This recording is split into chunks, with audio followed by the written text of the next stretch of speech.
بسم اللہ الرحمن الرحیم۔ السلام علیکم ویورز، امید کرتا ہوں آپ سب خیریت سے ہوں گے۔ عشق مجازی سے توبہ کرنے والوں کے واقعات۔ عشق مجازی سے توبہ کا اثر۔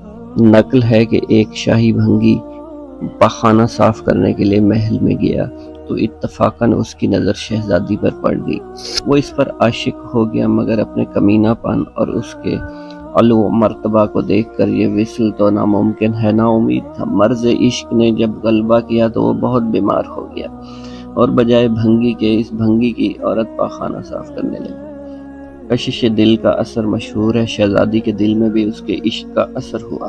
کچھ عرصہ کے بعد اس بھنگی کی عورت سے شہزادی کہنے لگی، اب تیرا خاوند کیوں نہیں آتا؟ اس نے کہا، وہ بیمار ہے۔ شہزادی نے کہا، ہم شاہی طبیب اس کے معالجے کے لیے بھیج دیں گے، اس کو کیا بیماری ہے؟ اس پر جب شہزادی نے بہت اصرار کیا اور بھنگن کو سخت دھمکی دی کہ بتاؤ اس کو کیا بیماری ہے، تو ہاتھ باندھ کر عرض کیا کہ حضور اگر جان کی امان ملے تو عرض کروں۔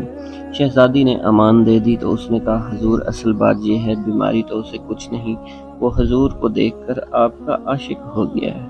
اب جو دیدار ممکن نہیں، اس غم سے لاچار ہو کر قریب المرگ ہو گیا ہے۔ شہزادی نے کہا، یہ اختیاری بات نہیں، اگر میرے دیکھنے سے اس کی جان بچ جائے تو میرا کوئی نقصان نہیں، مگر مجبوری یہ ہے، میرا مرتبہ مجھے اس کے سامنے آنے سے روک رہا ہے، کیونکہ باعث بدنامی ہے۔ میں ایک ترکیب بتاتی ہوں، اگر وہ اس پر عمل کرے تو شاید مجھے دیکھ سکے، اس کی جان بچ جائے۔ وہ یہ ہے کہ وہ فقیرانہ شکل بنا کر دریا کنارے بیٹھ جائے اور تو رات کو اسے روٹی وغیرہ کھلا دینا کہ وہ تمام دن اللہ کا نام لیتا رہے، یعنی اللہ اللہ کرتا رہے اور کسی طرح کا خیال دل میں نہ رکھے۔ اگر کوئی اس کو نقدی یا کھانے کی کوئی چیز نظر کرے تو اس کی طرف متوجہ نہ ہو، اگر کوئی اٹھا کر لے جائے تو اس کو منع نہ کرے۔ چند روز میں اس کی شہرت ہو جائے گی، امیر وزیر وغیرہ سب اس کی زیارت کے لیے جائیں گے، پھر بادشاہ بھی جائے گا، پھر میں بھی بادشاہ سے اجازت لے کر اس سے ملنے چلی جاؤں گی اور اسے ملنے بات چیت کرنے کا خوب موقع مل جائے گا۔ چنانچہ جب اس کی عورت نے یہ بات اس بھنگی کو سنائی، وہ اسے بخوشی قبول کیا، اسی وقت وہاں سے کنارہ پر جا بیٹھا اور نام خدا میں مشغول ہو گیا۔ پھر ایسی حالت بنائی کہ کوئی نذرانہ پیش کرتا اس کی طرف توجہ نہ کرتا، جو رکھ جاتا اور دوسرا اٹھا لے جا اسے منع نہ کرتا۔ رفتہ رفتہ تمام شہر میں اس کی شہرت ہو گئی، لوگ اس کے پاس آنے جانے لگے، نظریں وغیرہ لانے لگے، مگر اس نے کسی کی طرف دھیان نہ دیا، اللہ اللہ کرتا رہا۔ ہوتے ہوتے بادشاہ کو خبر ہوئی، بادشاہ نے اپنے وزیر کو اس کا حال دریافت کرنے کے لیے روانہ کیا کہ کیا واقعی وہ سچا دنیا سے بے تعلق فقیر ہے۔ چنانچہ وزیر نے جا کر نذرانہ پیش کیا، اس نے کوئی توجہ نہ دی۔ وزیر نے یہ حال بادشاہ کو سنایا کہ دنیا کی پرواہ نہیں ہے۔ اگلے روز خود بادشاہ گیا، اس کو ویسا ہی پایا۔ رات کو شہزادی نے پوچھا، سنا ہے آپ اس فقیر کے پاس گئے تھے، اس کو کیسا پایا؟ بادشاہ نے کہا، فقیر سچا ہے، دنیا سے لا تعلق ہے۔ شہزادی نے عرض کیا، میں اس کی زیارت کر لوں؟ بادشاہ نے اجازت دی کہ تم کو اختیار ہے، جب چاہو چلی جاؤ، ایسے شخص کی زیارت ضرور کرنی چاہیے۔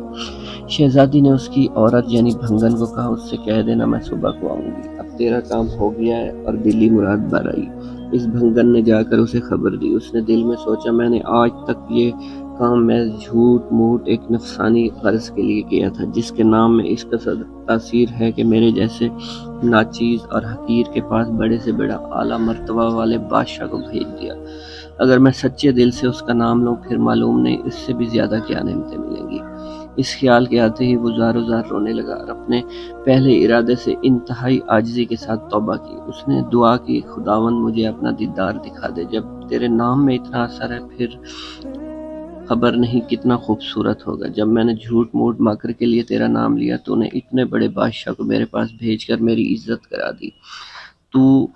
تو اب جب کہ میں سچے دل سے تجھے پکارتا ہوں تو ایسا رحیم و کریم ہے تو خود بھی ضروری میرے پاس آ جائے گا، مجھے اپنا دیدار دکھا دے گا۔ اسی طرح تمام رات وہ روتا رہا۔ جب پچھلی رات ہوئی تو اجزاری اس کی بارگاہ الہی میں مقبول ہو گئی اور فرض سے عرض تک اس کو انکشاف ہو گیا اور بہشت کی حوریں اس کو دکھائی دینے لگی۔ صبح کو شہزادی اس کے پاس گئی، مگر وہ مطلق اس کی طرف متوجہ نہ ہوا۔ حوران بہشت اس کی طرف نظر اٹھا کر زیارت کر رہی تھی اور وہ تجلیات ذات الہی اس پر وارد ہو رہی تھی۔ مشاہدہ جمال الہی میں مستغرق ہو رہا تھا۔ باندیوں نے کہا کہ یہ شہزادی بیٹھی ہے، اس کے ساتھ کچھ بات چیت کر لو۔ اس نے بڑی دیر کے بعد جواب دیا، کیا مجھے شہزادی کی کچھ پرواہ نہیں؟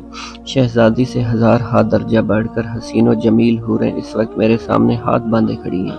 شہزادی نے یہ سن کر ایک تماچا اس کے منہ پر مارا اور کہا، بے وفا تیری مرشد میں ہوں تو آپ حوروں اور بہشتوں کے تماشے میں مشغول ہو گیا ہے۔